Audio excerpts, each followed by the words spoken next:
RCF. Vous vous doutez de notre bonheur d'être ici. On fait rêver, je pense, beaucoup de gens à se trouver chez vous, Grégory, dans cette brasserie ouverte depuis maintenant quelques mois, dans Geoffroy Guichard. Alors, il faut d'abord qu'on fasse un peu connaissance avec vous. Le monde de la restauration, c'est un monde depuis toujours qui vous passionne. Oui, alors ça fait maintenant une bonne dizaine d'années qu'on est dans ce métier avec mon associé Guillaume. On a déjà plusieurs affaires sur Saint-Étienne. Guillaume Tardy, on lui fait un petit coucou. Ouais, coucou à Guigui, bien sûr. Et là, c'était un rêve éveillé de pouvoir participer à ce projet d'une brasserie à l'intérieur de notre mythique chaudron qui nous fait tant rêver. Alors, en ce moment, peut-être un peu moins, mais il n'empêche que ça nous évoque tellement de beaux souvenirs et tellement de souvenirs d'ambiance incroyable que... Alors, vous tenez, on peut peut-être commencer par ça, un souvenir ici, votre premier souvenir, peut-être avec papa, ou on a tous fait ça, moi aussi. Hein. Oui, ça se transmet souvent par les parents. Ouais. Alors moi, mes premiers souvenirs un peu magiques, je me rappelle de l'épisode de la canette avec papa, parce que c'était un match qu'on avait gagné.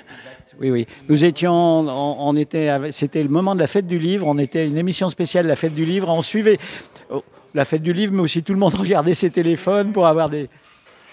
Bon, le match avait été rejoué, mais même le match retour, on n'avait pas perdu, on avait fait match nul en égalisant à la fin. C'est deux beaux souvenirs, les deux fois j'étais au stade. Contre l'OM. Contre l'OM, ouais, bien sûr.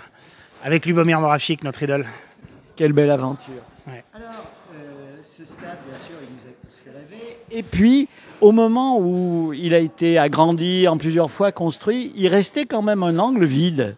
Alors, il y a d'abord eu le musée des Verts, je crois, historiquement. Ouais, c'est ça, c'est en 2016 pour la dernière rénovation, donc, où il y a eu la décision de fermer les angles. Finalement, l'angle dans lequel nous nous trouvons, il y a eu le musée des Verts qui était en bas, en rez-de-chaussée et premier étage. Et il y avait au-dessus un grand vide, un toit terrasse, qui était nu. Et c'est là que notre autre associé, Jérémy Guichard, a eu cette idée merveilleuse de se dire si on venait fermer cet angle avec un restaurant. Et si on venait... Une idée un peu folle quand même.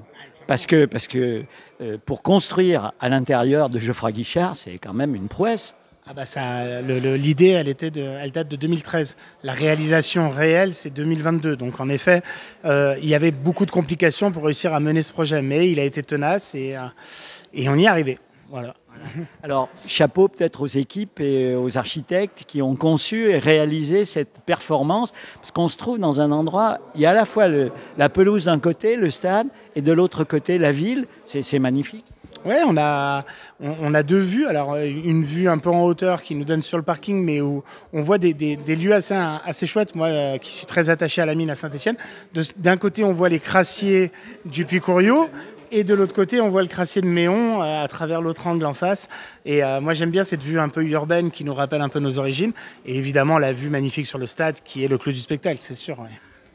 Donc, 8 ans pour que le projet soit mené à bout et avec un concept qui était, dès le début, une restauration de qualité, mais largement ouverte. Oui, on est à Saint-Étienne et ce stade-là, c'est clairement le lieu de rencontre de tous les possibles. Tous les gens aiment Saint-Étienne, peu importe leur niveau de revenu ou leur rang social, entre guillemets. Tout le monde se retrouve à Geoffroy Guichard et on est tous égaux dans le stade. Et l'important, c'était que dans la brasserie, on ne fasse pas quelque chose qui soit que élitiste. On va faire une pique pour nos voisins lyonnais qui ont fait une brasserie gastronomique Bocuse à l'intérieur et qui, du coup, ne s'adresse clairement pas à tout le monde. Chez nous, tout le monde peut venir manger. Il y a des plats très abordables, comme il y a des plats plus complexes et un peu plus chers. Tout le monde peut trouver son bonheur. C'était le concept au départ, comme le stade. Bon, au stade, c'est vrai qu'il y a différents prix de place, mais les gens du COP, ils peuvent venir. Les gens des COP, ils peuvent venir chez vous. Bah oui, évidemment. Là, nous, quand on accueille les gens dans la brasserie, surtout au début, on leur disait bienvenue dans votre stade, parce que c'est le stade. Bienvenue. Ah oui, ce stade-là, c'est un monument qui appartient à tout le monde. Il était hors de question que les gens puissent se dire en arrivant, ouais, mais de toute façon, il y aura une barrière des prix, je ne pourrai pas en profiter, ou si je le fais, je vais devoir casser ma tirelire. Voilà, ça a un coût, on ne va pas se mentir, parce que c'est une sortie, mais il n'empêche que c'est abordable, c'est pas plus cher qu'ailleurs, on est dans les prix tout à fait normaux, j'ai envie de dire.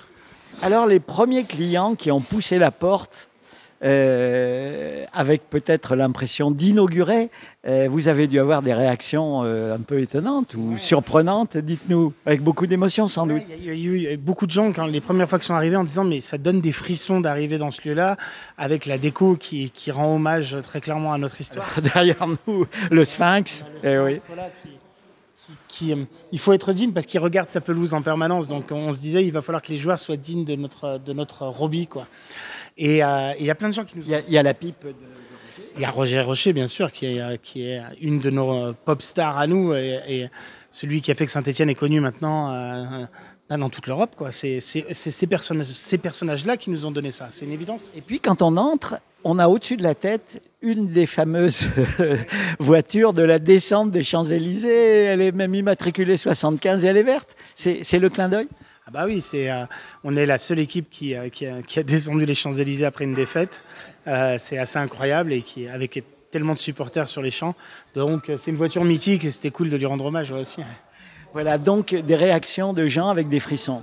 Ouais, des gens qui nous ont dit, je trouve que il y a un client un jour qui nous a dit les gars, ce que vous avez fait c'est chic populaire. Et je trouvais que c'était magnifique comme expression parce que je trouvais que c'était une brasserie qui est quand même cossue, qui a de la gueule, voilà, mais avec un côté très populaire, des prix qui sont abordables pour tout le monde et une ambiance pas trop guindée non plus. Voilà, il y en a pour tout le monde. Et je trouvais que cette phrase chic populaire, c'était très mignon, ça m'allait bien, quoi.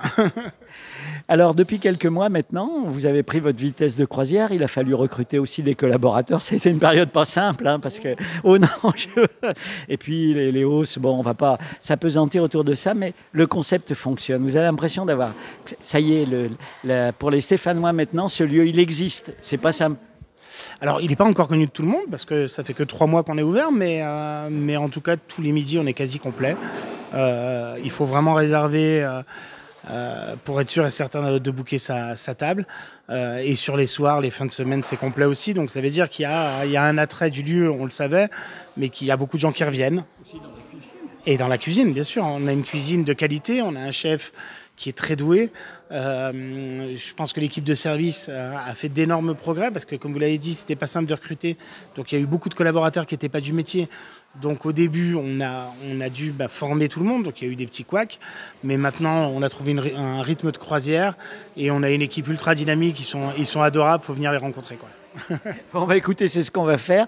Merci à vous. On va continuer, nous, à se promener un petit peu avec Jean-Marc dans ce lieu qui, effectivement, nous fait rêver et que vous avez réussi à rendre à la fois original, inattendu et en même temps, on s'y trouve bien, quoi. On a l'impression que c'est un peu chez nous. Mais bien sûr, c'est chez vous.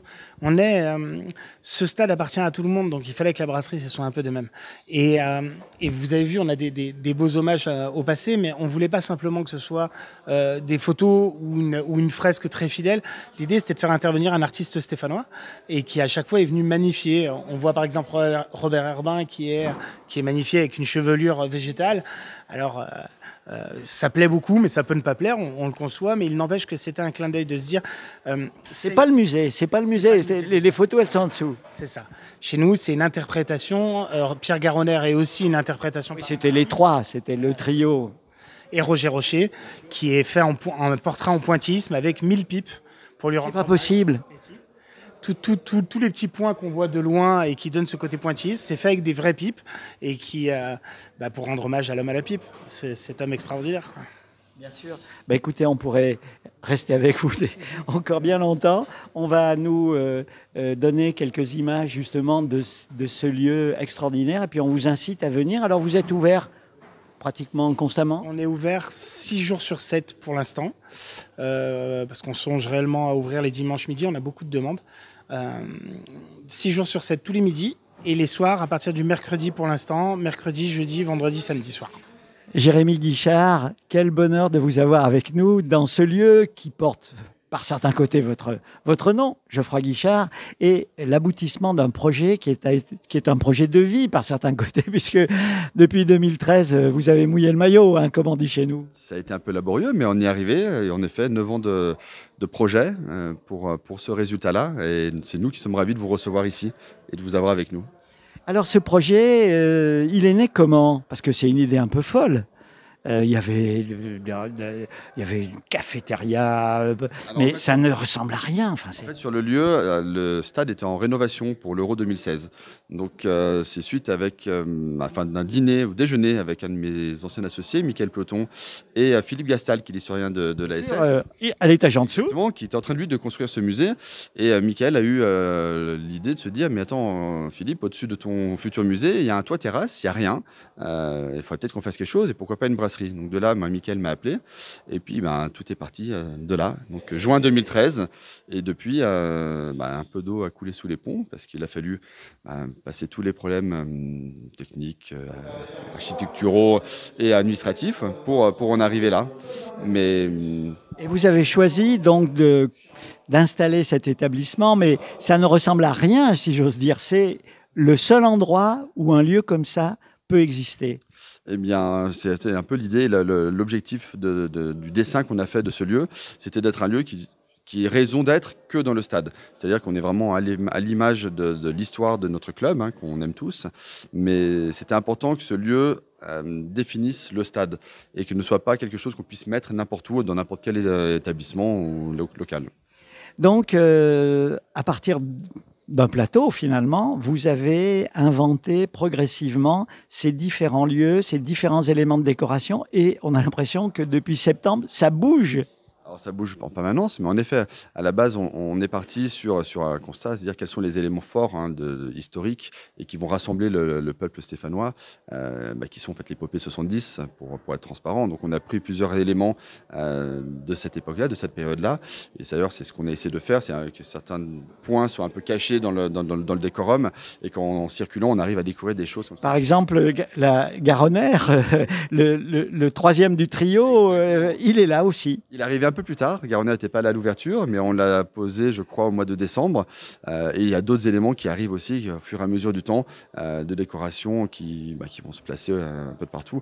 De la même façon que Alors là, derrière nous, c'est, en disant souriant, c'est un petit peu votre musée d'événements. C'est notre petit musée.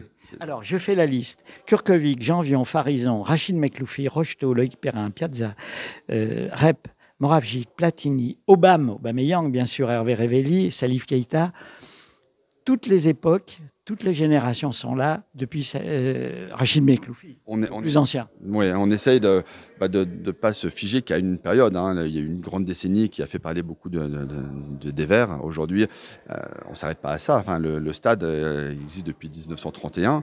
Donc l'idée, c'est de partir de ce départ jusqu'à aujourd'hui, et j'espère demain avec des meilleurs résultats qu'aujourd'hui. Alors, il y a les maillots, et c'est très émouvant, beaucoup sont dédicacés. Et puis, il y a des objets tous différents selon les vitrines, finalement. Oui, alors après, c'est un peu hétéroclite parce que la collection s'est formée. Alors, on a chiné pas mal d'objets, et puis de nos collections personnelles aussi, avec mes associés, Grégory et Guillaume. Et on a aussi des éléments qui nous sont prêtés par certains clients qui ont aussi leur petit musée. Et donc, d'ailleurs, on le dit publiquement, ces vitrines sont ouvertes à exposer des produits qui ne sont pas les nôtres, des objets qui appartiennent à nos clients. Il y a encore des vitrines disponibles. Alors, disponible, on est capable de... Oui, il y a de quoi, il y a un peu de place encore. Oui. Pas beaucoup, mais quand même un petit peu. On peut faire tourner les objets aussi. Voilà. Alors, vous avez conçu ce lieu pour qu'on y soit, qu'on ait de l'émotion. Je pense que quand les gens arrivent, ça doit vous faire plaisir parce qu'on a la gorge serrée. Regardez-moi, j'en tremble presque. Oui, alors bon, c'est vrai que j'étais impatient d'abord que le lieu ouvre. Oui. Le premier à avoir la gorge serrée quand on a ouvert les lieux, parce que forcément, après 9 ans, on imaginait ce démarrage et qui est plutôt satisfaisant. Les gens sont contents et on a des très bons retours. Mais j'aime beaucoup mon associé Grégory qui accueille les gens en leur disant « Bienvenue dans votre stade ». Et c'est un peu l'image qu'on donne, c'est on réapproprie le stade au peuple stéphanois, ou en tout cas aux fans des Verts. Donc j'aime beaucoup cette... Voilà. Et puis l'idée aussi que ce soit un lieu qui soit à l'image du peuple stéphanois, c'est-à-dire largement ouvert. C'est pas un restaurant hautement gastronomique comme chez nos voisins lyonnais, suivez mon regard, mais un lieu où on mange bien, de manière variée, et où on peut se faire vraiment plaisir entre amis. C'était exactement ce qu'on voulait définir dans ce lieu-là. C'est-à-dire qu'on est à la jonction entre le COP Sud et la tribune officielle. Et donc on voulait. Donc là, c'est plutôt champagne et là, c'est plutôt frites. Et nous, on est à à ce croisement-là. Donc on est cette mixité-là. Donc l'idée, c'est qu'en fait, toute population puisse venir sans qu'il y ait de clivage et de barrières même financières. Alors on a un menu qui reste, je pense, assez abordable et une carte qui est déclinée avec des premiers prix pour des plats pour enfants qui sont très bas, jusqu'à des plats qui sont un peu plus supérieurs, mais qui permettent d'être accessibles à tout le portefeuille. Voilà, donc au bout de 4 mois, un peu plus de 4 mois, ça va, ça y est, les rêves que vous avez eus pendant des années et des années, finalement, ils se concrétisent? Alors, moi, il faut d'abord savoir que je ne suis pas issu du milieu de la restauration. Donc, j'ai monté le projet et je me suis associé donc, avec 2 experts, Grégory et Guillaume, qui ont plus l'habitude. Et je ne m'attendais pas, au-delà de la crise économique énergétique qu'on rencontre aujourd'hui, je ne connaissais pas tous les détails et du fonctionnement d'un restaurant. Moi, j'y étais en tant que client, donc je connais plutôt la salle. Mais en fait, je ne savais pas qu'il y avait vraiment 2 mondes entre la cuisine et la salle. Et que tout ça, il faut un chef d'orchestre pour coordonner tout le monde. Et voilà, donc j'apprends beaucoup du métier, même si ce n'est pas moi qui suis là au quotidien, c'est mes associés qui le gèrent. Mais bon, je suis un petit peu là quand même, parce que c'est aussi un peu mon bébé. Oui, puis les gens sont heureux de vous faire un petit coucou. Ouais, et puis moi, je suis heureux de voir les gens aussi. De voir les gens heureux et que tout se passe bien, parce qu'en effet, on veut que tout se passe bien. Donc, dans la majorité des cas, c'est-à-dire 99,99% des cas, tout se passe très bien. Voilà, écoutez, merci à Jean-Marc pour la réalisation technique. Et puis, on ne peut que vous inciter à venir avec des amis. Vous êtes largement ouvert les midis, ainsi que le soir à partir du mercredi, je crois. C'est ça, on est ouvert le lundi midi, mardi midi et le mercredi midi jusqu'au samedi soir. Voilà, donc ça donne largement l'occasion de venir chez vous. Merci Jérémy. Je vous en prie, merci beaucoup.